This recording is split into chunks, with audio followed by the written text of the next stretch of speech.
Pemerintah menargetkan vaksin dosis ketiga bagi masyarakat bisa dilaksanakan pada tahun 2022. Kebijakan ini akan dilakukan setelah target vaksinasi dosis pertama dan kedua sudah mendapatkan atau didapatkan oleh 208 juta penduduk Indonesia. Kita akan langsung bahas. Sudah ada juru bicara vaksinasi COVID-19 Kementerian Kesehatan Republik Indonesia, Ibu Siti Nadia Tarmizi. Selamat malam, Bu Nadia.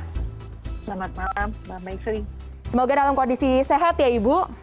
Alhamdulillah. Baik, Bu Nadia, langsung saja. Sejauh ini bagaimana sih Bu perkembangan rencana pemerintah untuk memberikan booster berbayar ini kepada masyarakat umum? Iya, sambil kita tentunya fokus ya untuk menyelesaikan vaksinasi dosis pertama dan dosis kedua, karena itu merupakan upaya untuk kita bisa keluar daripada penularan COVID-19 ini ya. Artinya semakin banyak orang yang mendapatkan vaksin dosis pertama dan mendapatkan dosis kedua secara lengkap, artinya kita kemudian bisa semakin mengendalikan virus COVID-19 ini. Sementara itu di sisi lain pemerintah juga sudah menyiapkan skenario bila nanti memang diperlukan vaksinasi tambahan. Mengingat tadi beberapa informasi yang dan juga beberapa negara ya yang sudah memulai vaksinasi. Bahkan kita tahu joint komite on vaccination di UK itu setidaknya merekomendasikan atau menganjurkan pemberian suntikan dosis ketiga itu kepada 3 kelompok utamanya. Yang pertama adalah dewasa di atas usia 18 tahun dengan memiliki atau menderita penyakit imunokompromis ya, dengan masalah kekebalan tubuh. Yang kedua adalah lansia yang berusia di atas 70 tahun ya. Dan yang ketiga adalah tentunya garda terdepan yaitu tenaga kesehatan.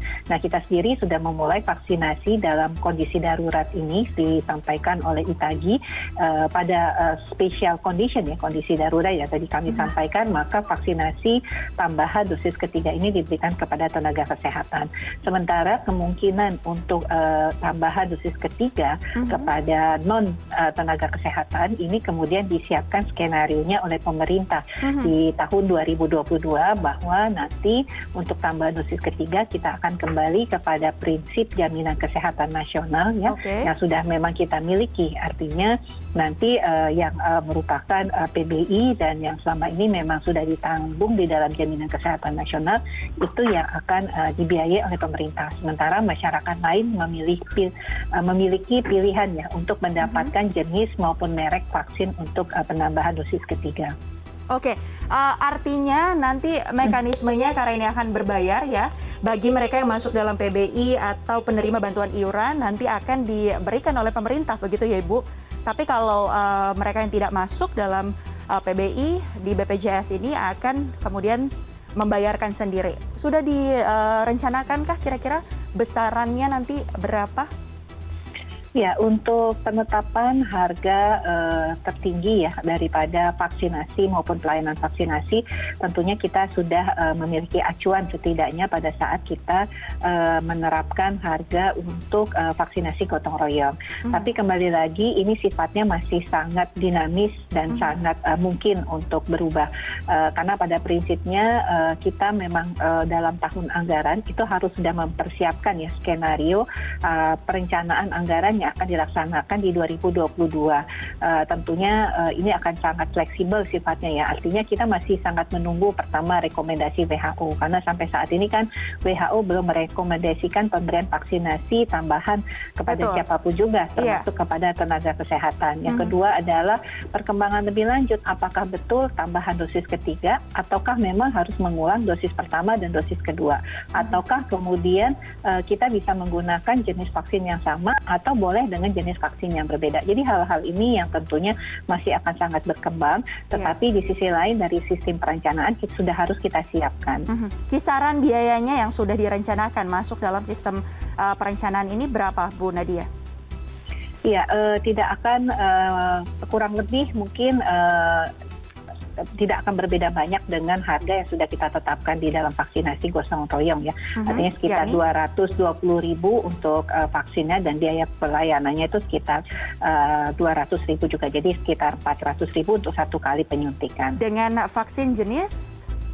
Untuk sementara kita belum Moderna. tahu, tapi Oke. mungkin nanti kita lihat. Karena tadi kami sampaikan untuk vaksinasi yang sifatnya berbayar ini, tentunya setidaknya ya Badan POM kan sudah memberikan izin penggunaan darurat itu untuk 7 atau 8 jenis vaksin ya. Betul. Selain Sinovac, Sinopharm, AstraZeneca, ya kemudian Pfizer, Moderna, kita tahu juga ada vaksin seperti CanSino dan Sputnik ya, dan juga Johnson Johnson yang sebenarnya juga sudah mendapatkan. Jadi setidaknya ada 8 jenis vaksin.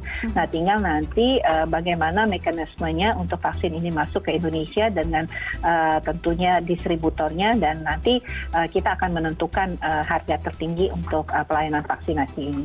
Baik, itu artinya mereka yang masuk dalam PBI BPJS, mereka yang akan gratis begitu. Sementara itu kalau untuk yang berbayar, baik itu anggota BPJS, tapi kalau selama ini masih membayar iuran, itu berarti artinya nanti harus membayar vaksin booster ini.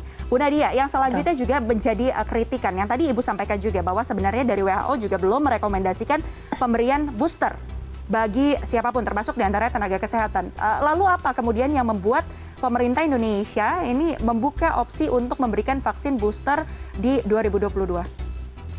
Iya, jadi sebenarnya walaupun belum selesai ya studi untuk monitoring efikasi daripada vaksin ini, tetapi kita sudah mendapat salah satunya informasi seperti yang dilakukan monitoring oleh Universitas Padjadjaran ya, mengenai bahwa setelah 6 bulan terjadi penurunan efikasi daripada vaksin.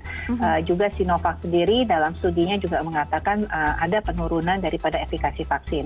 Di sisi lain, vaksin Pfizer, Moderna, dan AstraZeneca juga memiliki studi di mana pada saat berhadapan dengan varian-varian baru dari virus COVID-19 terjadi penurunan dari efikasi ini. Walaupun semua data-data tersebut mengatakan dari batas efikasi 50% yang disyaratkan oleh WHO, vaksin ini masih terpenuhi ya, walaupun terjadi penurunan efikasi tersebut. Nah, tentunya untuk mengantisipasi hal tersebut, pemerintah menyusun skenario ini untuk kemungkinan booster atau tambahan dosis ketiga. Karena dalam studi yang dilakukan oleh berbagai produsen vaksin ini pun, penambahan dosis ketiga itu terlihat terjadi peningkatan kembali dari titer antibodi, artinya peningkatan dari efikasi dari vaksin tersebut. Nah, ini tentunya kita sudah harus menyiapkan ya untuk mengantisipasi kalau kemungkinan terjadi secara kajian ilmiah memang harus diberikan booster ketiga ini. Baik, Bu Nadia, pemberian booster ini memang diharapkan bisa diberikan kemudian jika pemberian atau cakupan vaksinasi dosis pertama dan kedua sudah benar-benar menyeluruh. Ada beberapa catatan, ada banyak sekali catatan terkait dengan vaksinasi di Indonesia. Yang pertama, biasanya negara yang memberikan booster adalah mereka yang memproduksi vaksin sendiri, punya stoknya banyak begitu. Kemudian juga pemberian vaksin di Indonesia sebenarnya booster juga hanya untuk tenaga kesehatan. Tapi faktanya banyak sekali temuan pemberian booster ini bagi mereka yang non tenaga kesehatan. Cakupan vaksinasi juga masih sangat rendah untuk dosis pertama dan kedua. Bagaimana Anda dan juga pihak Kementerian Kesehatan ini bisa benar-benar meyakinkan bahwa pemberian vaksin ini tidak akan menimbulkan ketimpangan, kecemburuan begitu? Karena kita sama-sama tahu hak untuk sehat itu adalah salah satu hak yang juga dijamin bagi masyarakat Indonesia. Silakan Ibu. Iya, jadi betul sekali ya Mbak Mevri, kalau melihat hal tersebut, pemerintah ini memang kita masih akan berkonsentrasi penuh sampai dengan akhir tahun mencapai penyuntikan ataupun pemberian vaksinasi dosis pertama dan dosis kedua kepada sasaran kita yang sebanyak 208 juta dosis tersebut ya. Jadi artinya kalau kita melihat 208 juta itu adalah memang target kita yang harus kita selesaikan. Kita menargetkan 80% itu bisa diselesaikan di Desember dan nanti di Maret kita selesaikan 2 dosisnya. Dan jangan lupa sebenarnya untuk usia 11 tahun yang nanti tahun depan masuk ke 12 tahun itu tetap akan diberikan gratis oleh pemerintah. Oke, Bu Nadia, menyambung soal usia tadi ini Bu Nadia, saya harus potong bahwa WHO memang baru saja mengeluarkan rekomendasi Pfizer untuk usia 5-12 tahun ya Bu ya. Sejauh ini bagaimana tanggapan dari Kementerian Kesehatan, kesiapannya seperti apa untuk memberikan vaksin ini kepada mereka yang berusia 5-12 tahun? Ya, tentunya ini akan dikaji oleh IKAGI ya, apakah data-data ini sudah mencukupi. Yang kemudian nanti kalau memang kita harus memberikan vaksinasi kepada usia 5 sampai artinya 5 tahun ke atas, ini nanti akan dipertimbangkan juga. Karena nanti kita harus melihat kebutuhan atau ketersediaan dari Pfizer ini di tahun ini berapa jumlahnya. Karena tidak mungkin kita merekomendasikan kalau nanti hanya satu jenis merek vaksin, di mana merek vaksin itu terbatas jumlahnya. Sementara yang menjadi prioritas kita usia 12 tahun ini harus kita selesaikan. Baik, terima kasih banyak Ibu Siti Nadia Tarmizi. Kita sama-sama berharap nanti pemberian vaksinasi ini bisa sesuai dengan targetnya dan menyeluruh ya Bu ya. Jadi bisa benar-benar dimanfaatkan oleh masyarakat Indonesia. Terima kasih banyak Ibu, selamat malam.